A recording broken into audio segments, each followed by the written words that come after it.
that you've made to live by to be a whistleblower. This seems to be what this decade is going to demand. Uh, what advice would you give to journalists, people who want to get the truth out? Yeah, look, I spoke once with a very senior journalist who wrote it, one of these journalism reviews. And she told me something, and I was, quite early on in my notoriety here, and had very much, I did trust journalists and the institution of journalism to play their role, and I think they played it well in my case. But she said the more that she knows journalists, the less that she likes them. And coming from someone who had worked in journalism, I thought this was a crazy thing, and it was because she felt that they were becoming cynical. And I actually agree with her to an extent there. But as I've spent more years, this happened more than 5 years ago, I think. I've realized that it's not journalists; it's all of us. We feel like we know everything. That little Google search box, the accessibility of information, allows us to pull up any argument to support our own pre-existing, cognitive biases. But how does that change?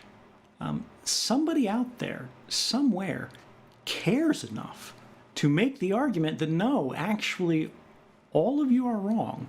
You think you understand what's happening, but actually you look at this, and this, and this, and this, and what do you think now? And I think that's really the heart of journalism. And I think that's what it takes to change this. We talk about blowing the whistle, we talk about the sacrifices that I made. There were over 30,000 people working at the NSA. Not all of them knew what I did, but there were plenty of people who should have known or could have known, and they could have done something, and they didn't. For me, it wasn't about, standing up and saving the world. I haven't saved the world, and I don't think that one person can, but what we can do is we can make it better, one step at a time. We can do something for ourselves, for our families, for our communities, to say, look, I know you think that, but I have seen evidence that actually something very different is happening, and I think it's alarming, and I think we should do something about it. I think we should reconsider the path that we're on.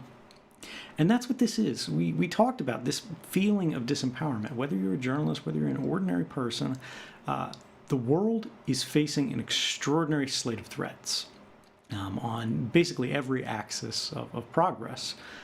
We are at the beginning of an age of regression if we do nothing. But progress can be sustained, and the way we do that is we recognize that, people talk about reform and this potential to fix things, and they think, well, if we just wait, eventually they'll wake up and things will get better, the people in charge. But power doesn't listen.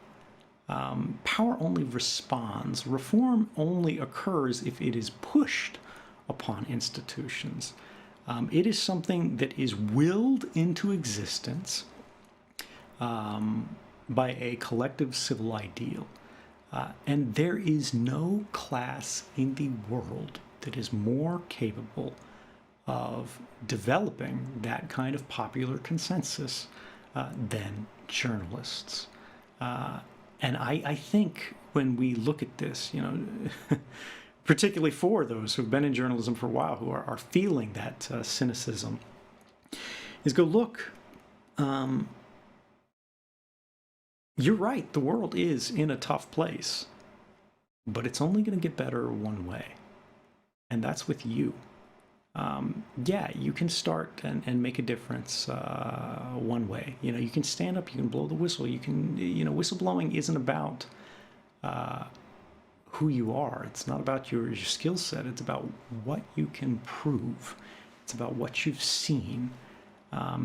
And this is what I think journalists are good at. And this is what everybody has a role in, wherever you work in your office, whether you work for the government, whether you work for the company, whether you work, at a convenience store, If you see something that matters, and we all see things that matter in different parts of our lives, and you say, I can't ignore this, that's the beginning of something more.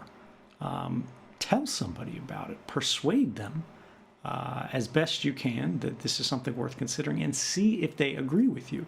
And if they do, you tell somebody else, you tell somebody else. Reform is a process that starts with you, but it does not end with you. We have to stop thinking in these binary terms where either we save the world or the world saves itself, but there's nothing we can do. Either we do everything or we do nothing. No, all we have to do is enough. And enough is a very little amount, but it's more than nothing. And I think if we start, we'll make things better.